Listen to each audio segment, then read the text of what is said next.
Good morning my dear students. आज हम पढ़ेंगे हिंदी व्याकरण। हिंदी व्याकरण से जुड़ा हुआ आपकी ज्ञान सुधा से कनेक्टेड आपकी विषय सूची में देखिए लेसन नंबर 3 शब्द विचार, मॉर्फोलॉजी। शब्द विचार, ठीक है। तो शब्द विचार के बारे में मैं आपको पावर पॉइंट के ज़रिए कुछ जानकारियाँ दे रही हूँ, आप ध्यान से सुनिएगा।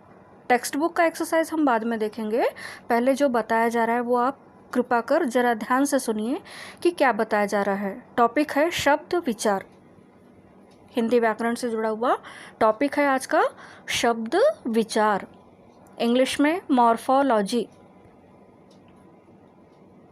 शब्द क्या है, सबसे पहले हम जानेंगे कि भाई शब्द क्या है।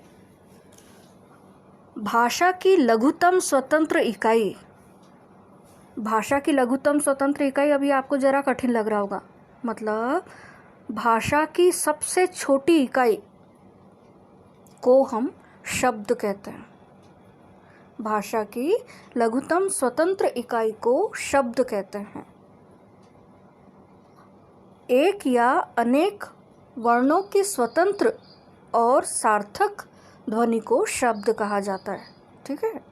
एक या अनेक वर्णों की स्वतंत्र और सार्थक, सार्थक यानी सही, सार्थक का उल्टा निरर्थक जिसका कोई अर्थ नहीं, सार्थक ध्वनि को शब्द कहा जाता है।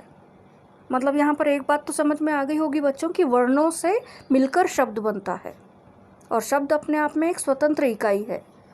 जैसे हवा, घर, काम, रास्ता, ये एक्स्ट्रा बता रही हूँ, जंगल, पहाड़, ये अपने आप में एक शब्द है। आदि, आदि मीन्स एटसेट्रा, ETC।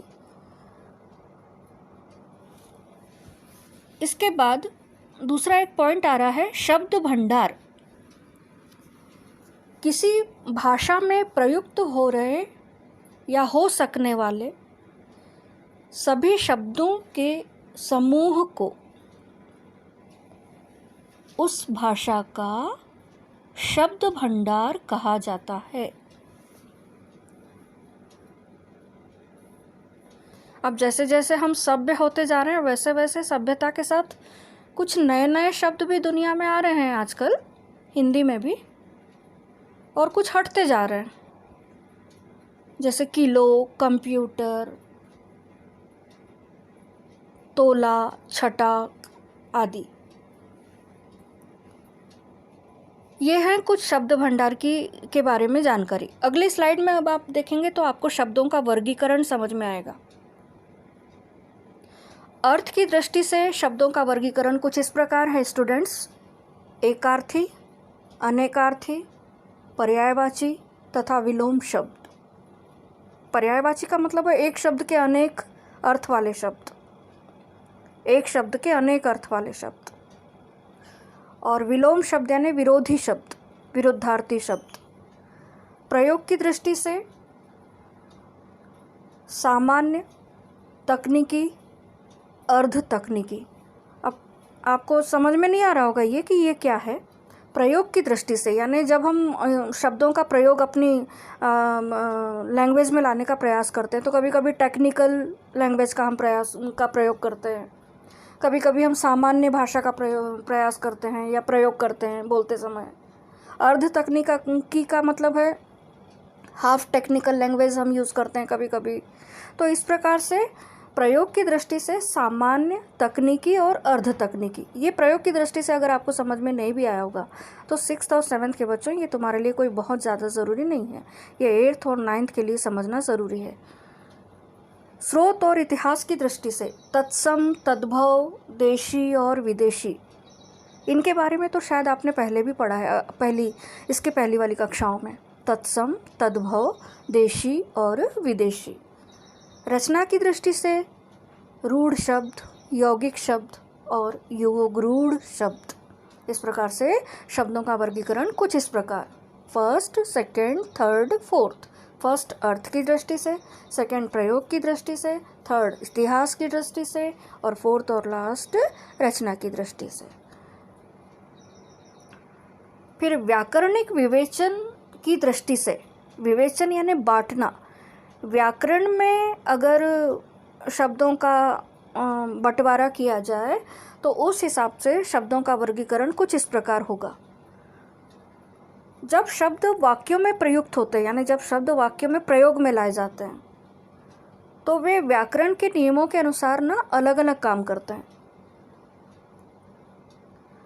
अतः व्याकरणिक विवेचन की दृष्टि से, यानी व्याकरण के तौर पर किए गए भेदों की दृष्टि से, ऐसे शब्दों को 8 भागों में बांटा गया है। 8 भागों में बांटा गया है, डिवाइड किया गया है, डिवीज़न किए गए हैं। इन 8 भागों को फिर 2 वर्गों में बांटा गया है। वे वर्ग हैं विकारी और अविकारी। ये तो आपने पहले भी छोटी कक्षाओं में पढ़ा है, विकारी और अविकारी। कौन से? फर्स्ट विकारी। शब्दों का वर्गीकरण टोटल 8 भागों में, लेकिन उनको फिर से 2 वर्गों में बांटा गया, विकारी और अविकारी। विकारी 4 प्रकार होते हैं और अविकारी 4। टोटल कितने हो गए? 8। तो विकारी बोल रही हूँ, समझ में आ रहा होगा ना? भिकारी नहीं, क्या बोल रहे हैं? विकारी। संज्ञा, सर्वनाम, क्रिया और विशेषण, ये विकारी शब्द हैं। ये पहले भी आपने कभी तो भी सुना होगा, पर क्या है ना, ग्रामर है। अब ग्रामर और व्याकरण बोलो तो बच्चों को पता नहीं क्यों थोड़ा सा एक डर लगता है, लेकिन अगर समझ में आ जाए ना तो इससे बढ़िया सब्जेक्ट और कुछ भी नहीं है।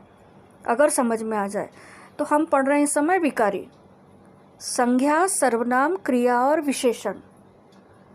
और दूसरा जो वर्ग है वो है अविकारी, यानी क्रिया विशेषण, संबंध बोधक, समुच्चय बोधक और विस्मयादि बोधक। अब इन अविकारी चारों को अगर मिला दिया जाए ना बच्चों, तो हम अव्यय भी बोल सकते हैं। अ आधा व पूरा य अव्यय। अवयव नहीं, अवयव यानी पार्ट्स ऑफ द बॉडी।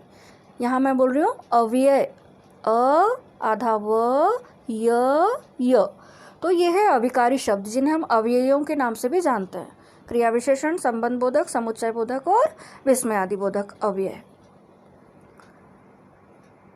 फिर आगे की स्लाइड में हम देख रहे हैं बच्चों विकारी शब्द क्या है। तो विकारी शब्दों की परिभाषा कुछ इस प्रकार है कि लिंग तथा वचन के कारण परिवर्तन होना इसमें जायज़ है। इनके मूल शब्दों में लिंग और वचन के अनुसार परिवर्तन होते हैं।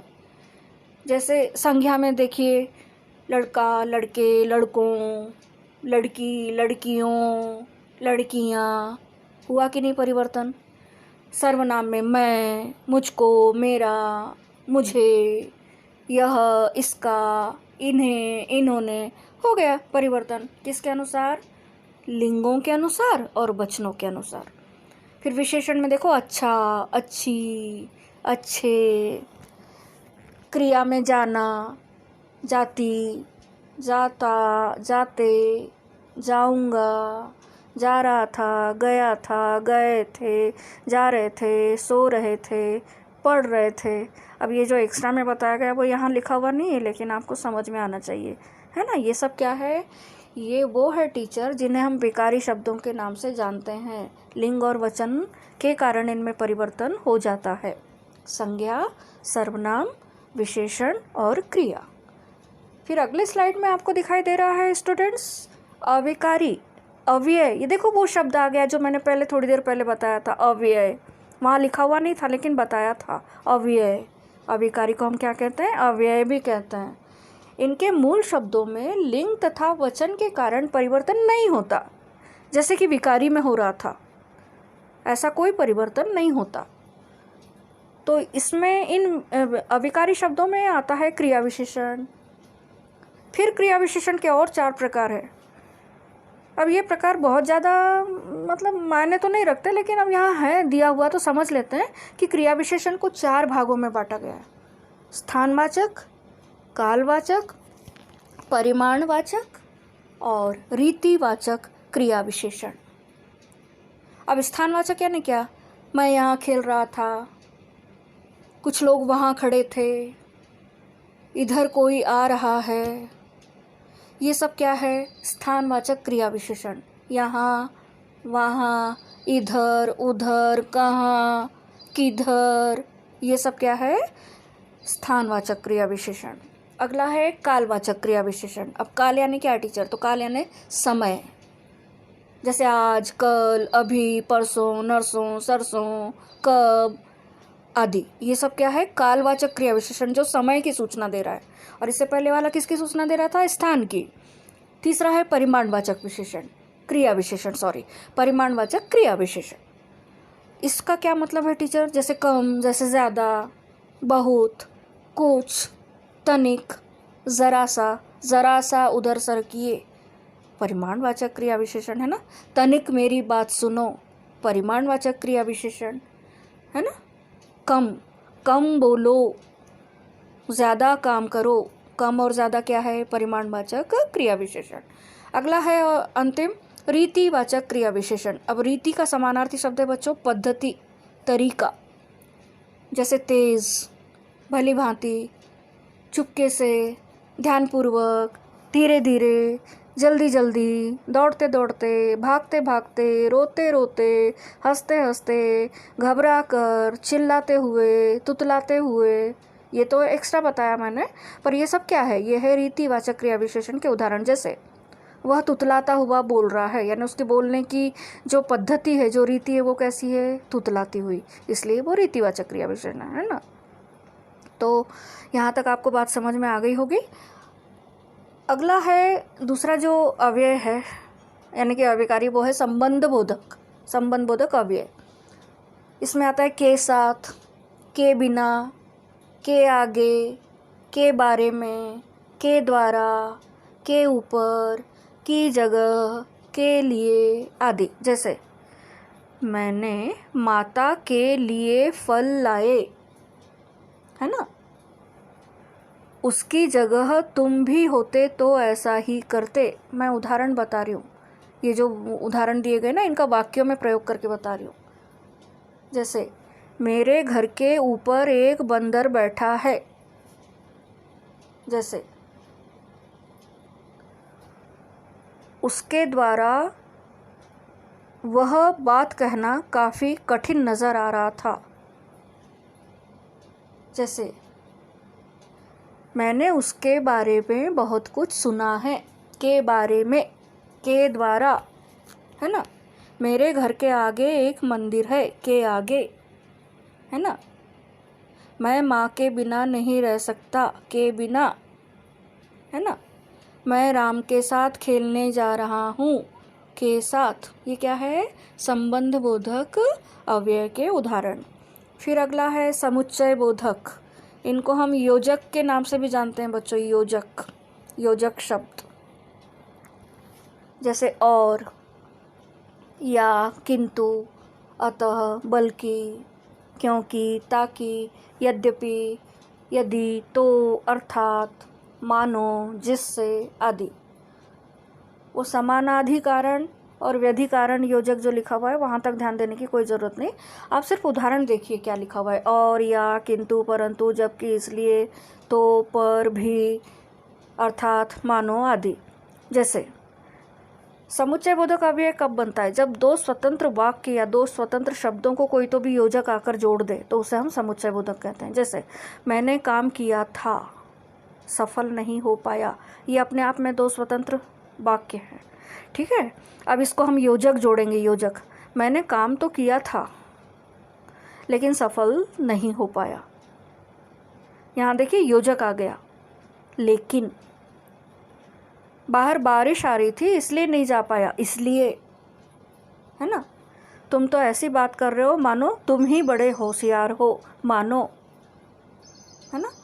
यदि तुम मुझे नहीं मिलते तो शायद मैं आज यहाँ नहीं होता, यदि, तो ये सब उदाहरण और ये सब जो अभी तक उदाहरण बताए जा रहे थे, ये थे समुच्चय बोधक अव्यय से जुड़े हुए उदाहरण। समझ में अगर आया होगा तो बहुत अच्छी बात है, नहीं आया होगा ना बच्चों, तो आपको ये बार बार देखना पड़ेगा और समझना पड़ेगा।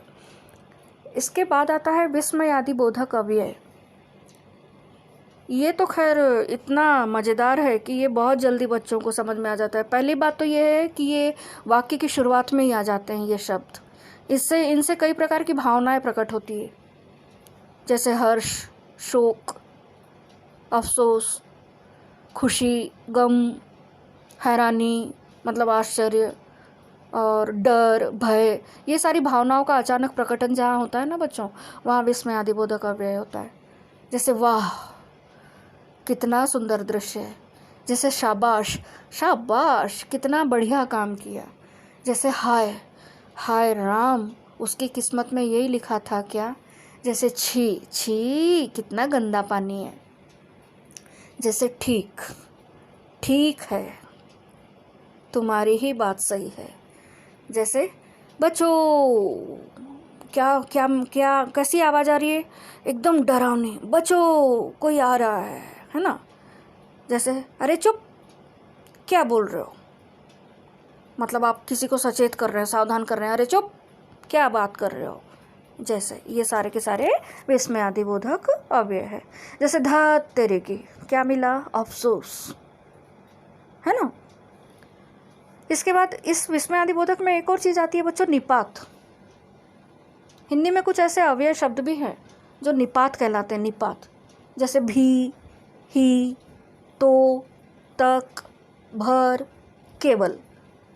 अब इन निपात शब्दों का प्रयोग करने के लिए वाक्य कैसे बनेंगे टीचर, तो सुनिए। जैसे भी, तुम भी तो यह काम कर सकते हो।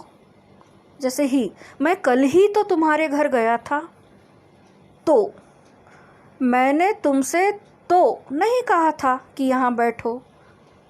तक, कल तक तुम मुझसे नहीं मिले। भर, मैं जी भर खेलता रहा। केवल, मैंने तुमसे बात की केवल तुम्हें समझाने के लिए। मेरे ख्याल से ये निपात के उदाहरण भी आपको समझ में आ गए होंगे जहाँ तक, है ना। तो ये थे बच्चों, ये था आज का टॉपिक हमारा, शब्द विचार को लेकर, मॉर्फोलॉजी को लेकर बहुत सारी बातें हुई। आशा करती हूँ समझ में आया होगा ये सब, और अगर नहीं आया होगा तो आपको ये बार बार पढ़ने की प्रैक्टिस करना पड़ेगा, ठीक है। तो आज का हिंदी का पीरियड यहीं समाप्त होता है। धन्यवाद और थैंक यू।